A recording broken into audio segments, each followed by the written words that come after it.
Empty your bag. Now.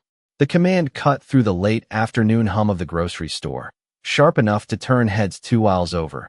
And for a moment, even the fluorescent lights seemed to hold their breath.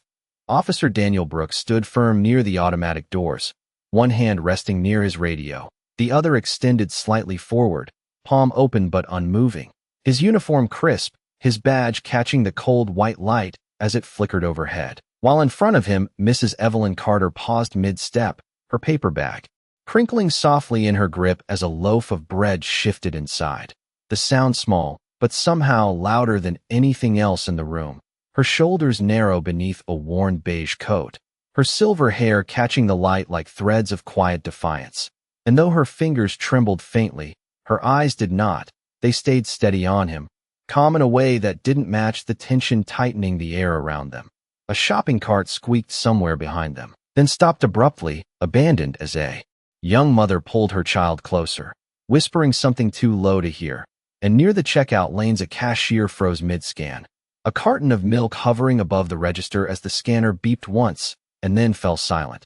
Brooks took a step closer, boots firm against the polished tile, his voice lower now, but no less rigid. "Ma'am, I need you to comply."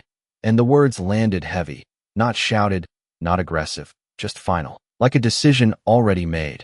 And Evelyn slowly lowered the bag to the floor between them, the paper folding slightly at the corners as it touched the tile, her movements careful, deliberate, as if each second mattered, as if rushing would somehow confirm something neither of them had said out loud. She bent down with a soft exhale, knees stiff, one hand bracing lightly against the edge of a shelf stocked with canned goods, labels bright and orderly in contrast to the quiet disruption unfolding just feet away. And as she straightened again, she placed one hand gently over the top of the bag, not to hide it, but to steady it, her voice when it came soft, even, carrying no anger, only a quiet certainty that seemed to ripple outward in the stillness. "There's nothing in here that doesn't belong to me." And for a fraction of a second Brooks hesitated, not visibly, not enough for anyone else to notice, but enough that his fingers flexed once at his side before settling again. The radio on his shoulder crackling faintly with distant chatter, codes and voices that belonged to a world outside this moment, outside this narrow space between a man in uniform and a woman who refused to shrink beneath it. And somewhere near the entrance, the automatic doors slid open with a mechanical sigh, letting in a strip of golden sunlight that stretched across the floor and stopped just short of her shoes, as if waiting, as if the next move hadn't been decided yet. Evelyn Carter did not move right away, not because she was afraid, but because she understood something most people in that store did not, that moments like this were not about speed, they were about control, and she had spent a lifetime learning how to keep hers. Her fingers rested lightly on the top of the paper bag, feeling the faint warmth of the bread inside, the thin plastic edge of a prescription bottle pressing gently against her palm, and beneath that, the corner of the envelope she had carried all morning, its paper worn soft from years of being opened, folded, and held onto longer than most things lasted. She lifted her gaze again to meet Officer Brooks, not challenging, not pleading, just present, as if she refused to disappear into the assumptions already forming around her. And for a brief second the distance between them felt smaller than it should have been, like two timelines overlapping in a way neither of them fully recognized yet. "You can look," she said, quietly, her voice steady enough to quiet even the restless shuffle of feet nearby. "But please be careful with what is inside." And the way she said it was not a request born from fear of being exposed. It was something else entirely, something protective, almost personal, and that subtle difference lingered in the air longer than her words themselves. Brooks shifted his weight slightly, the faint creak of leather from his duty belt breaking the silence, his training pushing him forward, his instincts telling him to finish what he had started. And yet there was something in her tone that did not match the situation he believed he was handling, something that did not fit the pattern he had seen before, and still he knelt down, one knee lowering toward the tile, the polished floor reflecting a faint distorted image of his uniform beside the worn edge of her coat. He reached for the bag carefully, slower now, as if aware that every movement was being watched, not just by the small crowd gathering behind them, but by something quieter, something internal that he could not quite name. and as his fingers brushed against the paper, it crinkled again, louder this time in the silence, and he opened the top just enough to see inside. Bread, neatly wrapped, a carton of eggs tucked carefully to one side, a small bottle of medication with a white cap. Nothing unusual, nothing out of place, and yet he did not stop, because stopping now would mean questioning the reason he had started at all, and that was not something he was ready to do. His hand moved deeper, shifting items gently, until his fingers touched the envelope she had mentioned, its surface smoother than the rest, almost delicate, and he paused, just for a second, feeling the slight ridge of something inside. A photograph perhaps, or folded paper. An instinct told him to pull it out, to finish the search, to complete the process. But something else, something quieter, hesitated. Behind him, a man cleared his throat softly. Another whispered something under their breath, the tension building not through noise but through the absence of it. And Evelyn watched him, not with suspicion, not with fear, but with a kind of patience that felt older than the moment itself, as if she had stood here before in different places, different years, facing different versions of the same misunderstanding, and had learned that truth did not need to rush to prove itself. "It is just a memory," she added gently, her voice almost lost beneath the hum of the store's refrigeration units. Nothing more. And the words settled between them, simple, unguarded, and yet they carried a weight that made Brooks' hand still for a fraction longer than it should have, his grip loosening slightly on the edge of the envelope as the faint line between procedure and something more human began, almost imperceptibly, to blur. The edge of the envelope brushed against his fingers as if it carried its own weight. Something more than paper, something that did not belong to the routine of a search. And for a brief second, Officer Brooks found himself looking not at the bag, not at the items inside, but at the woman in front of him, trying to understand why her voice had not shaken, why her posture had not collapsed under the quiet pressure of attention that now surrounded them. The store had settled into a strange stillness, not silent, but restrained, like every sound had been lowered just enough to let the moment breathe. The distant hum of refrigeration units steady and cold, the faint beeping of a register resuming somewhere far off, hesitant, uncertain, as if even the machines were unsure whether to continue. Brooks cleared his throat softly, a small, almost involuntary sound, and carefully slid the envelope halfway out, not fully removing it, not yet, the worn paper catching the light differently than everything else in the bag, softer, aged, edges slightly curved from years of being held and unfolded. He hesitated again, his thumb resting along the fold, feeling the shape inside more clearly now. A photograph without question, the stiffness of it unmistakable, and though procedure would have demanded a full inspection, something in the air made the action feel heavier than it should have been. Like opening it would not just reveal contents, but something else entirely, something that could not be put back once seen. Evelyn watched him without speaking, her gaze steady, patient, almost understanding in a way that made the distance between authority and vulnerability feel less defined, as if she had already accepted whatever he might find, or perhaps knew it would change nothing about who she was.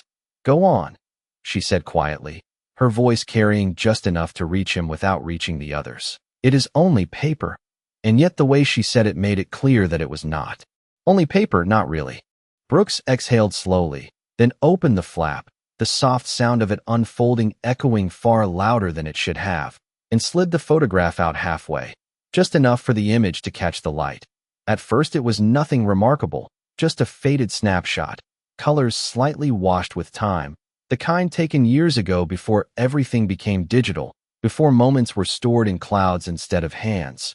But as his eyes focused, details began to settle into place. A small boy standing beside a woman, both facing the camera, both caught in a moment that felt unguarded and real. The boy could not have been more than 8 years old, wearing a jacket a size too big, one sleeve slightly rolled at the wrist, his hair uneven as if cut at home, his expression caught between a smile and uncertainty, and beside him the woman stood with one hand resting gently on his shoulder, not holding him in place, just grounding him, her posture calm, protective without being possessive, her face younger, but unmistakable, the same eyes, the same quiet steadiness that now stood before him. Brooks' fingers tightened slightly around the edge of the photograph, not enough to crease it, just enough to anchor himself to something physical as his mind searched for where it had seen this before, where it had felt this before, because something about the image pulled at a place deeper than memory, something not fully formed but undeniably present. Behind him, someone shifted their weight, a cartwheel, squeaking softly against the tile, but the sound barely registered, because in that moment the store, the crowd, the badge on his chest, all of it seemed to drift just slightly out of focus, replaced by the faint, almost forgotten echo of a different time, a smaller room, a different kind of silence, and a voice that had once spoken to him with that same calm certainty. He blinked once, then again, as if trying to clear something from his vision that was not actually there, and slowly, almost unconsciously, he lifted the photograph fully into the light, holding it between them, the past now visible in the present in a way that neither of them could ignore. The photograph hovered between them, held carefully in Officer Brooks' hand as if it had become something fragile, something that could break if he gripped it too tightly.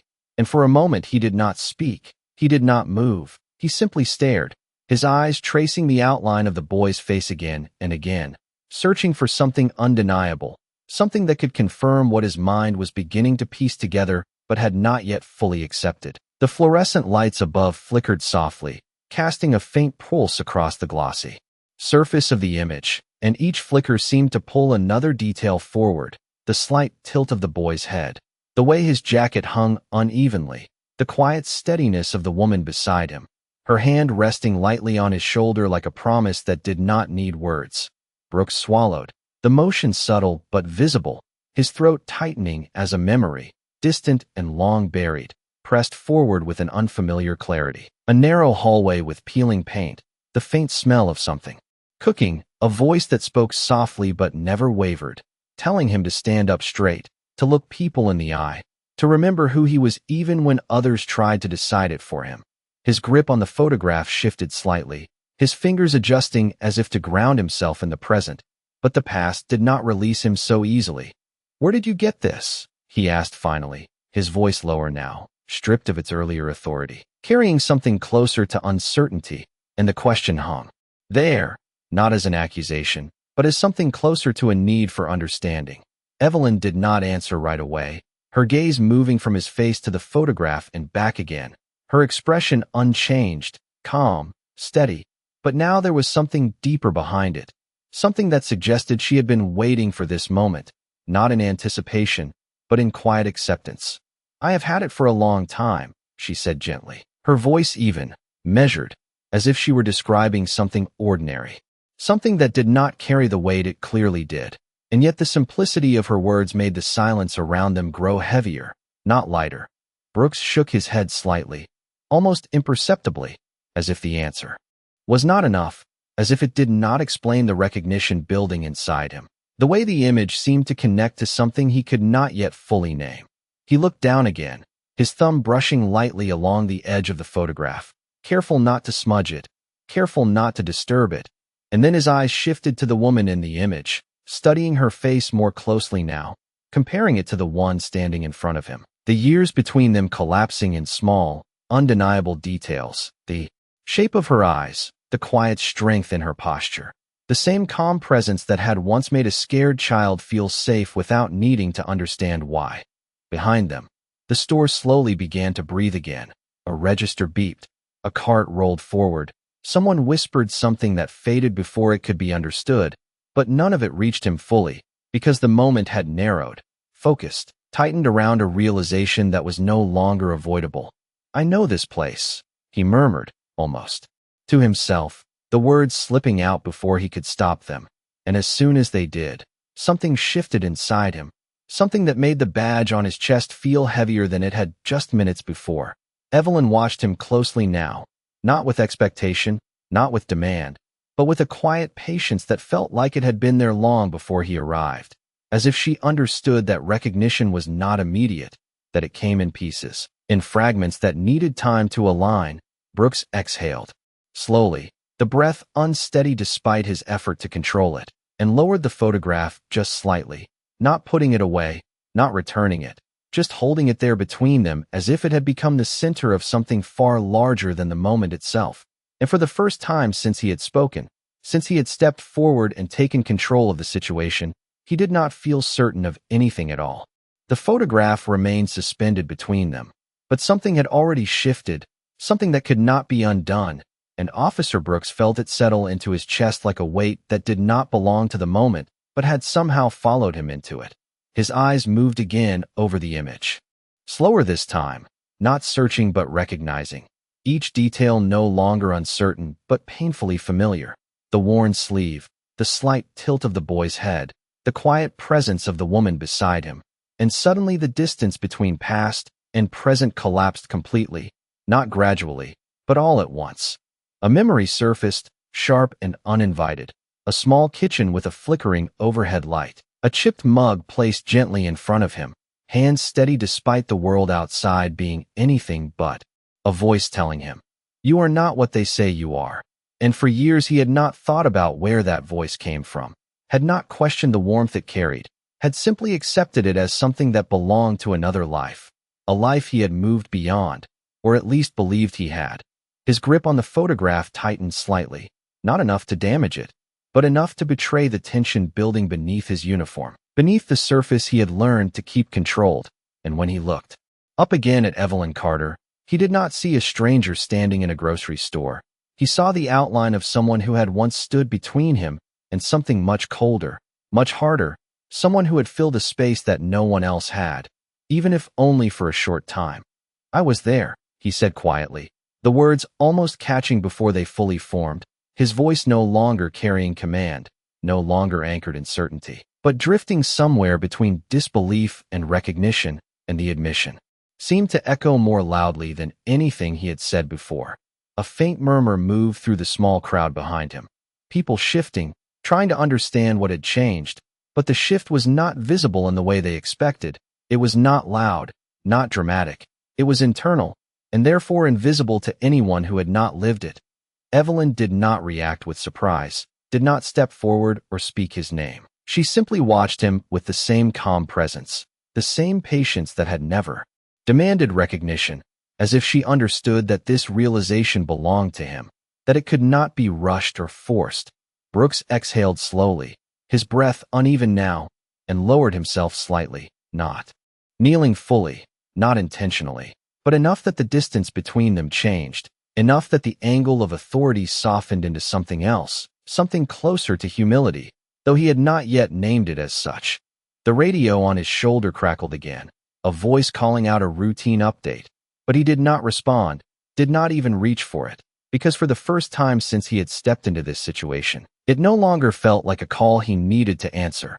His attention remained fixed on her, on the woman who had quietly carried a piece of his past in a paper envelope. Through years he had forgotten, through moments he had moved past without looking back, and the realization did not come with relief. It came with something heavier, something that pressed against his chest and made it difficult to breathe evenly. "Why did you not say anything?" he asked, his voice softer now, almost careful, as if speaking too loudly might break whatever fragile understanding was forming between them. And the question was not an accusation. It was something closer to confusion, to a need to understand why she had allowed this moment to unfold the way it had. Evelyn's gaze softened just slightly, not in pity, not in judgment, but in recognition of the weight he now carried. And when she spoke, her voice held the same quiet steadiness it always had. "Because you needed to see it for yourself," she said, and the simplicity of her answer settled over him more heavily than any explanation could have, because it left no space for denial, no space to shift responsibility elsewhere. It placed the moment exactly where it belonged, in his hands, in his choices, in the way he had looked at her before he truly saw her. Brooks lowered his eyes again to the photograph, the edges now slightly worn against his fingertips, and for a long second he did not move, did not speak, because the weight of what he had done, not in action but in assumption, had finally caught up with him, and there was no procedure, no training, no protocol that could guide him through what came next. The air between them did not move. It settled, heavy and still, as if the entire store had stepped back without physically shifting. leaving just enough space for the moment to unfold on its own terms. Officer Brooks remained where he was, the photograph still in his hand, but no longer held with purpose. Now it simply rested between his fingers like something that had outgrown its place in the situation, and for the first time since he had approached her, his posture changed, not abruptly, not dramatically, but in a way that could not be reversed, his shoulders lowering slightly, the rigid line of authority softening into something uncertain, something human. The badge on his chest caught the light again, but it no longer felt like a shield. It felt like a reminder, and the radio on his shoulder crackled once more, a voice calling his name, clear, procedural, expecting a response, but he did not reach for it, did not even glance toward it, because whatever was happening now did not belong to protocol. It belonged to something deeper, something that could not be handled with codes or commands. Evelyn Carter stood exactly where she had been, her hands now resting lightly at her sides, no longer on the bag, no longer guarding anything, because there was nothing left to defend, not from him, not from anyone in that room, and her expression remained calm, unchanged, but there was a quiet understanding in her eyes, something that acknowledged the shift without needing to point it out, as if she had seen this moment before in other forms, in other places, and knew that. Recognition always came with silence first. Brooks looked at her again, really looked this time, not through the lens of suspicion, not through the weight of assumption, but directly, and what he saw did not match the version of her he had created just minutes earlier. It did not align with the reason he had stepped forward, with the certainty he had carried into the interaction. And that realization pressed against him more than any confrontation could have. His hand lowered slowly, bringing the photograph down with it, until it rested just above the bag. And for a second, he considered placing it back inside, closing the envelope, pretending the moment had not expanded into something larger than he could manage. But he did not, because he knew that would not undo what had already happened. It would not erase the way he had seen her, or the way he now understood her. A faint sound of footsteps approached from behind, hesitant, careful, someone stepping closer to observe, to witness. But Brooks did not turn, did not acknowledge it, because the presence of others no longer dictated his actions, not in the way it had before. He drew in a slow breath, steadying himself, and when he spoke, his voice carried none of the sharp edges it had held at the beginning. It was quieter now, more deliberate, as if each word required intention rather than instinct. "I should not have assumed," he said, the admission simple, direct, but heavier than anything he had said before, and as the words left him, they seemed to settle into the space between them, not as an apology yet, but as the beginning of one, as the first step in acknowledging something he could not ignore. Evelyn listened without interrupting, her gaze steady, and for a moment she said nothing, allowing the weight of his words to exist without immediately softening them, without offering him an escape from what he had recognized. The store around them slowly resumed its rhythm. A cart rolled past at a distance, a register beeped in a steady pattern, someone cleared their throat, but the sounds felt distant, secondary, because the real shift had already happened, not in the environment, but in him.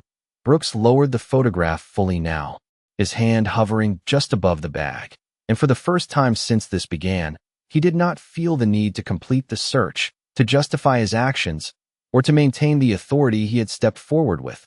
Instead, he stood there, caught in the quiet space between what he had believed and what he now understood, and in that space, for the first time, he allowed himself to feel the full weight of the moment without trying to control it. The silence did not break all at once. It shifted slowly, like something fragile being set down carefully after being held too tightly, and Officer Brooks finally moved, not with urgency, not with authority, but with a deliberate calm that felt entirely different from the man who had first stepped forward. His hand lowered completely now, and with a careful motion, he slid the photograph back into the envelope, aligning its edges as if restoring it mattered, as if respecting it now was the only thing he could offer in this moment. And when he placed it gently back into the paper bag, his fingers lingered there for just a second longer than necessary before pulling away. He stood upright again, but the posture was not the same, the firmness, replaced by something quieter, something grounded. And when he looked at Evelyn Carter, there was no trace of suspicion left in his expression, only recognition, and something deeper, something that carried the weight of time he had forgotten but could no longer ignore. "You took care of me," he said, the realization no longer tentative, no longer forming, but fully present, his voice steady yet softer than before, as if speaking too loudly might disturb the truth he had just uncovered. And the words settled into the space between them with a kind of clarity that made everything else fall away. Evelyn did not react with surprise, did not correct him or expand on it. She simply gave a small nod, a quiet acknowledgement that did not seek attention or gratitude, as if what she had done all those years ago had never been meant to be remembered, only lived. Brooks let out a slow breath, one that seemed to carry years with it, and for a moment he closed his eyes, not to escape the moment, but to fully feel it, to allow the past he had buried to settle into the present without resistance. And when he opened them again, there was a visible shift, subtle but undeniable, as if something inside him had realigned. The people around them began to move again, cautiously at first, a cart rolling forward, a quiet conversation resuming near the checkout lanes, but the energy had changed, not in a dramatic way, but in the quiet understanding that something meaningful had just taken place. Without needing to be explained, Brooks reached for his radio then, his hand pausing halfway before pressing the button, his voice calm, composed, situation resolved. He said, "Nothing more, no elaboration, no justification," and when the response came back through the static, he did not linger on it. He simply released the button and let his hand fall back to his side. He turned his attention fully back to Evelyn, the distance between them now no longer defined by authority, but by something far more human, and for a moment he seemed unsure how to proceed, not because he lacked training, but because training did not apply here, not in the way it had before. "I remember the kitchen," he said quietly, almost as if speaking the memory aloud would anchor it. "And the way you used to say everything would be all right, even when it was not." And there was no accusation in his voice, no expectation, just a simple recognition of something that had once mattered deeply to him, something that had shaped him in ways he had not fully understood until now. Evelyn's expression softened just slightly, not with pride, not with ownership, but with a quiet warmth that acknowledged the memory without holding onto it, as if she had always known it would find its way back to him eventually, in its own time, in its own way. Brooks nodded once, more to himself than to her, and in that small movement, something settled, not completely, not fully resolved, but enough to change the direction of what came next, enough to ensure that this moment would not end the same way it began. For a moment, neither of them moved, not because there was nothing left to say, but because what remained could not be rushed, and Officer Brooks felt that truth settle into him more clearly than anything else that had happened in the last few minutes. His hands rested at his sides now, empty, no longer holding authority in the same way, and when he finally spoke again, his voice carried a weight that did not come from training or duty, but from something far more personal, something that had been quietly waiting beneath the surface for years without him realizing it. "I owe you more than I understood," he said, the words steady but unguarded, and as they left him, they did not feel like a performance, they felt like a correction, a necessary one, and he held her gaze as he said it, not out of obligation, but out of respect that had replaced the distance he once created. Evelyn Carter listened without interruption, her expression calm, unchanged, but there was a subtle shift in the way she stood, a softness in her posture that acknowledged his words without amplifying them, as if she did not measure moments by apology or recognition, but by something quieter, something deeper. She glanced briefly at the paper bag near their feet, then back at him, and when she spoke, her voice remained gentle, steady as ever. "You do not owe me anything, Daniel," she said, using his first name with a familiarity that did not feel intrusive, only truthful, and the sound of it seemed to settle into him differently than anything else had, grounding him in a way his title never could.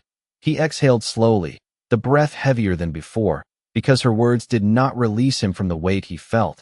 They refined it, reshaped it into something more meaningful, something that did not ask to be dismissed but to be carried forward. Behind them, life in the store continued to rebuild itself. A cashier resumed scanning items at a steady pace. A couple moved past quietly with their cart, careful not to interrupt, and the earlier tension dissolved into something more reflective, something that lingered in the air without demanding attention. Brooks shifted slightly, then bent down without hesitation, reaching for the paper bag she had set on the floor. And this time his movement was not investigative, not procedural. It was simple, deliberate, as he lifted it and held it out to her with both hands. Not as an officer returning property, but as a person returning dignity.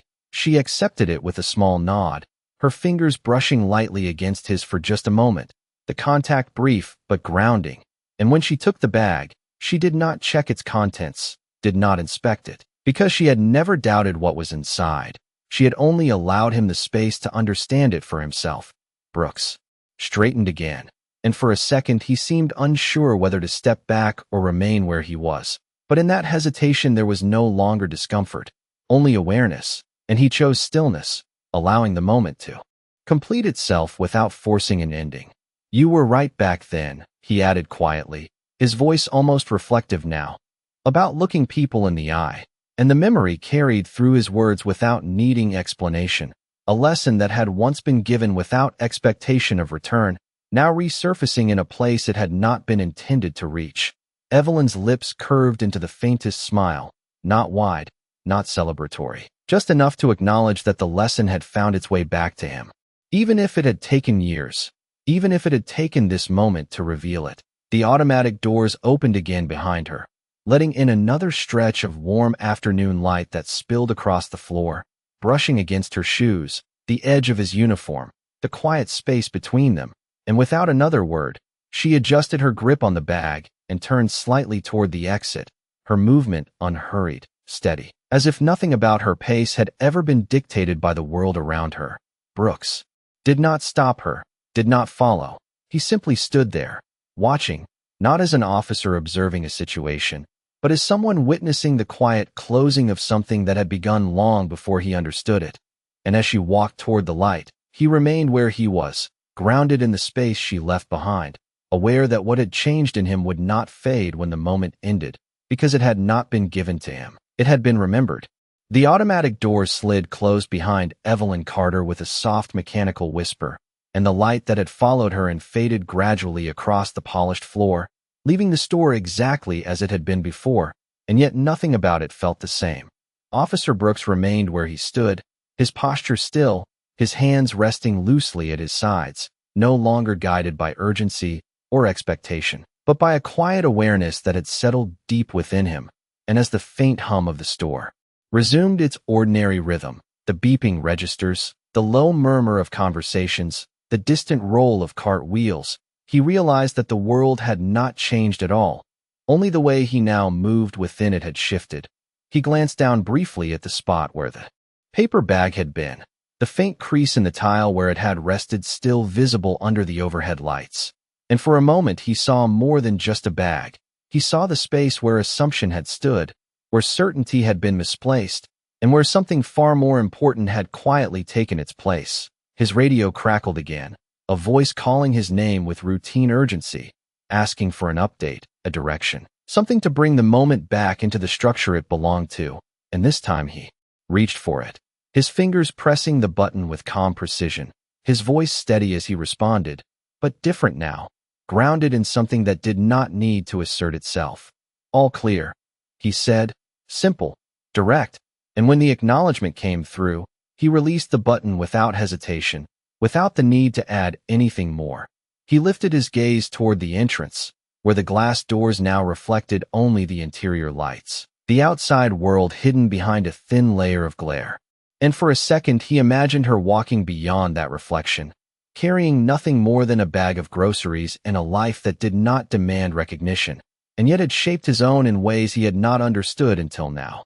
A customer passed by him cautiously, offering a small nod, not out of fear, but out of quiet acknowledgement, and Brooks returned it instinctively, the gesture simple but genuine, something he might not have noticed himself doing just hours earlier. He took a slow step back, then another, not retreating, not withdrawing, but repositioning, allowing the space to return to its normal flow. And as he did, he caught his reflection briefly in the glass of a refrigerated case, his uniform still sharp, his badge still in place, but his expression changed, softer, more aware, as if the image he saw now required no correction, only understanding. He adjusted his stance slightly, rolling his shoulders back not out of rigidity, but out of readiness, a different kind of readiness, one that did not come from expecting problems, but from being open to what stood in front of him without immediately defining it. The store carried on around him, unchanged in structure, unchanged in purpose, but he knew, with a clarity that did not need explanation, that something had settled into him that would not fade with time, that the next time he stepped forward, the next time he spoke, the next time he looked at someone standing across from him, it would not be through the same lens he had used before. The memory of the photograph lingered, not as an image, but as a feeling, a quiet reminder that the smallest moments could carry the deepest truths, and that sometimes recognition did not come from being told, but from being allowed to see. He exhaled slowly, the breath steady, and turned slightly toward the aisle ahead, ready to continue his shift, but not as the same man who had begun it, because somewhere between a simple question and a quiet answer, something fundamental had shifted, not loudly, not visibly, but in a way that would echo long after the moment itself had passed, carried not in words, but in the silence that followed him forward.